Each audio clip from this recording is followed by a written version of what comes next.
Hello, boys and girls. It's Mrs. Stathis. I'm going to read an old favorite, Make Way for Ducklings. Mr. and Mrs. Mallard were looking for a place to live. But every time Mr. Mallard saw what looked like a nice place, Mrs. Mallard said it was no good. There were sure to be foxes in the woods or turtles in the water, and she was not going to raise a family where there might be foxes or turtles. So they flew on and on. When they got to Boston, they felt too tired to fly away any further.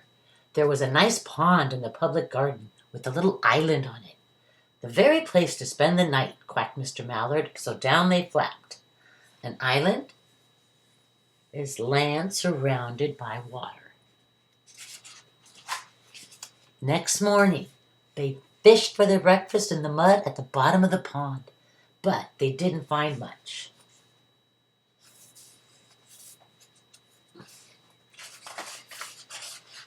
Just as they were getting ready to start on their way, a strange, enormous bird came by. It was pushing a boat full of people, and there was a man sitting on its back. "Good morning," quacked Mr. Mallard, being polite. The big bird was too proud to answer, but the people on the boat threw peanuts into the water, so the Mallards followed them all around the pond and got another breakfast, better than the first. "I like this place," said Mrs. Mallard, as they climbed out on the bank and waddled along. "Why don't we build a nest and raise our ducklings right in this pond? There are no foxes and no turtles, and the people feed us peanuts. What could be better?" "Good," said Mr. Mallard, delighted that at last Mrs. Mallard had found a place that suited her. But "Look out!" squawked Mrs. Mallard, all of a dither.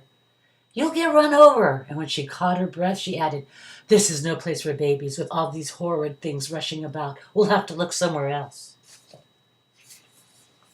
Oh, come on. Oh, sorry. So they flew over Boston Hill and around the State House, but there was no place there. They looked in Louisburg Square, but there was no water to swim in. Sorry, kids. Then they flew over the Charles River. "This is better," quacked Mr. Mallard. "That island looks like a nice quiet place, and it's only a little way from the public garden." "Yes," said Mrs. Mallard, remembering the peanuts. "That looks just like the right place to hatch ducklings." So they chose a cozy spot among the bushes near the water and settled down to build their nest. And only just in time, for now they were beginning to molt. All their old wing feathers started to drop out, and they would not be able to fly again until the new ones grew in.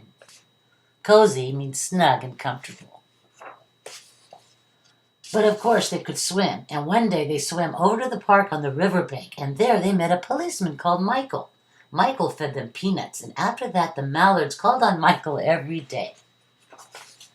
After Mrs. Mallard had laid 8 eggs in the nest, she couldn't go to visit Michael anymore, because she had to sit on the eggs to keep them warm. She moved off the nest only to get a drink of water, or to have her lunch, or to count the eggs and make sure they were all there. One day the ducklings hatched out. First came Jack, then Cack, and then Lack, then Mack and Knack and Quack, and Pack and a Whack.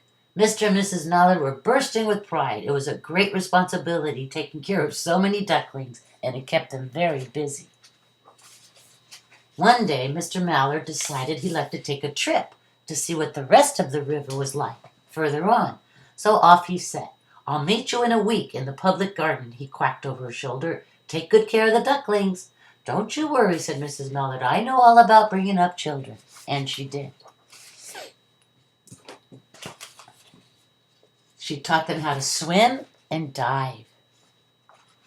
She taught them to walk in a line, to come when they were called, and to keep a safe distance from bikes and scooters and other things with wheels.